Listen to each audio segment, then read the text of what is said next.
Bonjour à toutes et à tous et bienvenue pour votre entretien de la matinale. Quelle perception ont les Marocains des changements climatiques? Quel rôle assignent-ils à la politique économique nationale? Ou encore, quelle perception ont-ils des phénomènes de violence ou de l'égalité homme-femme? Ce sont les questions posées par une enquête du HCP dont les résultats ont été présentés il y a quelques jours par le haut-commissaire au plan, M. Ahmed El-Halimi Alami. Cette enquête s'inscrit dans une évaluation de la perception des Marocains des objectifs du développement durable fixés à l'horizon 2030. Et pour nous aider aujourd'hui à décrypter cette étude et à nous expliquer ce que sont les objectifs du développement durable, nous recevons ce matin M. Khalid Soudi. Bonjour, merci d'être avec nous. Vous êtes le directeur de l'Observatoire des conditions de vie de la population au Haut-Commissariat au plan. Alors, je le disais, cette enquête vise à mesurer la perception des Marocains d'un certain nombre des objectifs du développement durable. Est-ce que vous pouvez nous dire ce que c'est, quand est-ce que ça a été mis en place et quels sont les principaux piliers ou les principaux objectifs de développement durable? Merci d'avoir invité le commissariat au plan à cette émission pour discuter à propos de l'enquête nationale sur la perception de la population du développement durable et pour partager avec le public les premiers résultats de cette enquête. Alors par rapport à votre question, je dirais qu'aujourd'hui, les principes de l'équité sociale, de la prospérité partagée et de la durabilité sont devenus les impératifs de tout processus de développement qui se veut être inclusif et durable et qui traite les problématiques centrales du développement dans ses dimensions matérielles et immatérielles. Et dans la ligne de ces principes-là, un nouvel agenda de développement durable a été adopté par les Nations Unies en septembre 2015 pour les 15 prochaines années. Cet agenda est un cadre en fait cohérent et intégré qui est réconcilié en fait 17 objectifs universels de développement durable et qui couvre 3 dimensions, à savoir la dimension sociale, la dimension économique et la dimension environnementale. Alors concrètement, de quoi s'agit-il? Il est prévu d'ici à 2030 de mettre fin à la pauvreté extrême, de réduire de moitié les différentes formes de la pauvreté, d'éliminer la faim, d'assurer la sécurité alimentaire, d'améliorer l'état de nutrition de la population, notamment l'état de nutrition de la population pauvre et vulnérable, d'assurer l'égalité des sexes, d'assurer également l'accès aux infrastructures et services sociaux de base, notamment l'électricité, l'eau, l'assainissement, de promouvoir, l'emploi décent, de relancer la croissance économique, de réduire les inégalités sous toutes leurs formes et de permettre à tous de vivre en bonne santé et également de promouvoir une éducation de qualité. Donc, à côté de ces objectifs-là, on trouve d'autres objectifs qui sont relatifs, disons, à la lutte contre les changements climatiques et contre la pollution. Il y a un autre objectif également qui se focalise sur la promotion de partenariats à l'échelle internationale pour réaliser ou bien assurer les bonnes conditions de réalisation des objectifs de développement durable. Alors, ces objectifs sont transversaux, ils concernent plusieurs secteurs, vous venez de les évoquer, la santé, l'éducation, l'environnement, l'économie aussi et les politiques de l'emploi. Alors, comment s'inscrit la démarche de cette enquête du HCP dans le cadre de ces objectifs durables? Quels étaient les objectifs de cette enquête et comment a-t-elle été menée? Avant de parler de l'enquête, il est important de préciser une chose importante, à savoir ce que généralement la mise en œuvre de l'agenda 2030 nécessite d'abord un processus de contextualisation, c'est-à-dire d'abord une étape d'appropriation des cibles et des objectifs, une étape d'adaptation de la démarche de suivi et évaluation et une étape également de contextualisation de ces objectifs avec les réalités plurielles, sociales, économiques et environnementales du pays. Je ne vais pas, puisque le temps ne nous le permet pas, donc d'étaler toutes ces activités-là, mais dans l'ensemble, il s'avère que les travaux réalisés dans le cadre de ce processus de contextualisation indiquent que si les cibles et les indicateurs proposés par l'agenda 2030 sont nécessaires, ils s'avèrent insuffisants donc, pour couvrir toutes les réalités sociales et économiques du pays.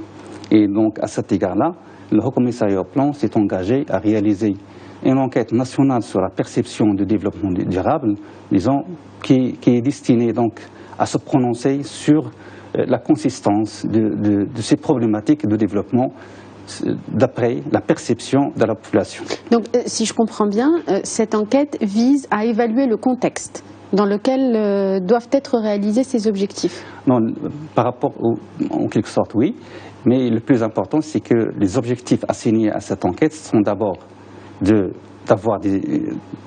d'enrichir une base de données sur les perceptions, les représentations sociales et les points de vue de la population par rapport, disons, aux problématiques de développement durable, donc d'appréhender les priorités et les attentes, les aspirations de la population en matière de développement, et également de pouvoir également établir des indicateurs relatifs au contexte social et économique du pays pour suivre le progrès de la société marocaine.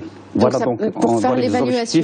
Voilà les objectifs donc d'assigner cette enquête, et la finalité parmi d'autres, c'est en fait la démarche de suivi, évaluation des objectifs de développement durable. Donc c'est d'avoir un point de repère en fait, d'avoir des chiffres repères pour ensuite faire l'évaluation à fur et à mesure que sont mis en place des processus pour atteindre ces objectifs. Oui, entre autres, c'est vrai, mais également c'est de connaître également, comme je viens de le préciser, c'est de connaître quelle est la vision, quelle est la perception de la population en termes à l'égard en fait des problématiques de développement durable. Alors quelles sont leurs priorités, quelles sont leurs attentes et leurs aspirations en matière de développement. Alors justement, quelles sont les priorités? Quelles sont on a évoqué l'environnement, on a évoqué la santé, l'éducation. Qu'est-ce qui ressort comme principale priorité pour les Marocains dans cette étude? Donc avant de parler des priorités, il est important de vous parler de l'enquête, comment elle a été administrée.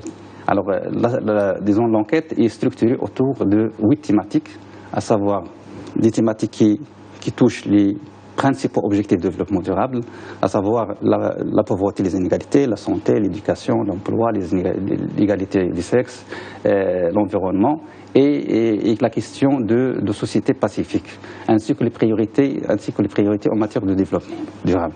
Et donc, je voudrais préciser également, avant de parler des résultats, ou bien des principaux résultats, que c'est une enquête qui est représentative à l'échelle nationale par milieu de résidence et au niveau des 12 régions du Royaume.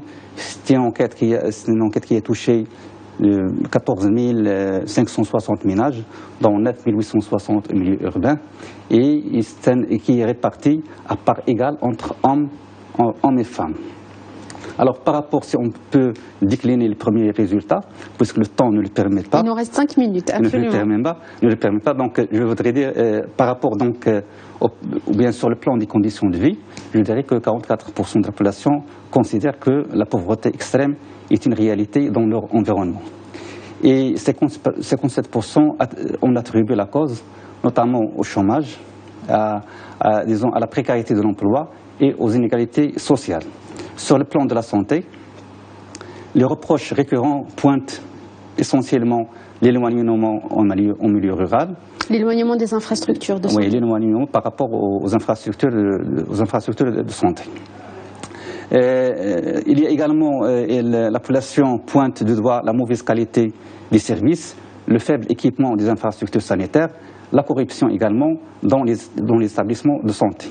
Les prestations de la couverture médicale sont également jugées faibles par 44% de la population. Dans le domaine de l'enseignement, la majorité de la population considère que la finalité de l'enseignement, c'est l'emploi et le transfert de savoir. Et les perceptions négatives concernant ce domaine-là, c'est d'abord le coût de l'enseignement, c'est l'éloignement des établissements scolaires et le faible rendement externe de l'enseignement. Donc une critique du dispositif éducatif public. En fait, ce sont des perceptions de la population à l'égard, disons, de ce qui est, à l'égard, en fait, de ce qu'offre le système de l'enseignement en termes d'infrastructures et également en termes de services et de contenu. Je continue donc par rapport au domaine de l'égalité des sexes. On a considéré que 42% de la population considère que l'égalité des sexes comme une réalité. Et 77% des personnes interrogées attribuent l'origine de ces inégalités aux valeurs héritées, disons, de la tradition. Et 59% considèrent que, ou bien 18% de la population considère que ces inégalités-là ont comme cause, c'est le comportement inné chez l'homme. La majorité de la population marocaine est favorable pour une parité homme-femme dans les domaines économiques et sociaux. Tout en considérant à 60% que, par exemple, le travail de la femme se fait au détriment du foyer ou des enfants, par exemple, parmi les citations exactement. proposées. On a constaté qu'il y a un décalage entre les perceptions en faveur de la parité homme-femme et par rapport à certaines affirmations, notamment, je cite ces affirmations, est-ce que la priorité doit être donnée à l'homme au détriment de la femme en termes de l'offre d'emploi? Est-ce que la 60% répondent oui. Oui. Et est-ce que la sortie de la femme au marché du travail se fait au détriment des enfants?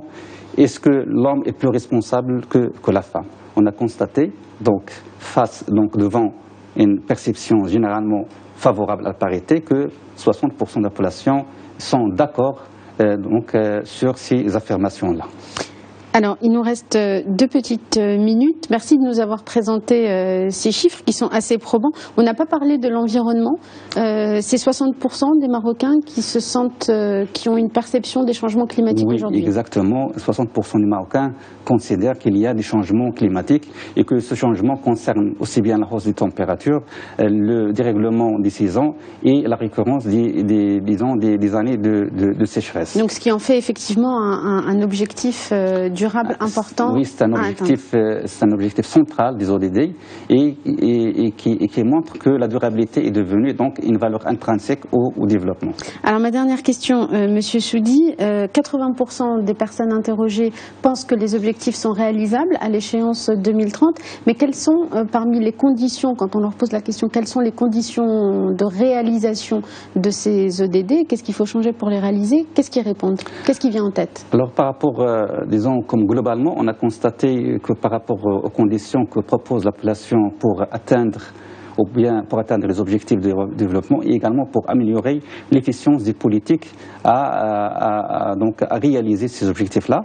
On a constaté que 18,7% des Marocains proposent la réforme de l'administration, 18,3% proposent une présence plus forte de l'autorité de l'État et 13,8% la réforme de l'enseignement, 13% l'égalité d'accès à l'enseignement et à l'éducation, et 12,9% plutôt la démocratie, 12,4% le soutien des initiatives privées et 11% la planification. Donc ce qui ressort, c'est une présence plus forte de l'État. Exactement, exactement. Et donc ce sont des propositions qui émanent de la perception de la population et qui permet donc de donner un contenu qualitatif aux politiques publiques destinées à améliorer le bien-être de la population.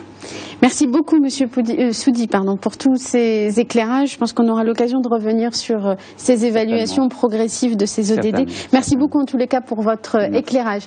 Merci à vous toutes et à vous tous de nous avoir suivis. Restez sur Médien TV dans un instant. La suite des programmes. Très bonne journée à tous.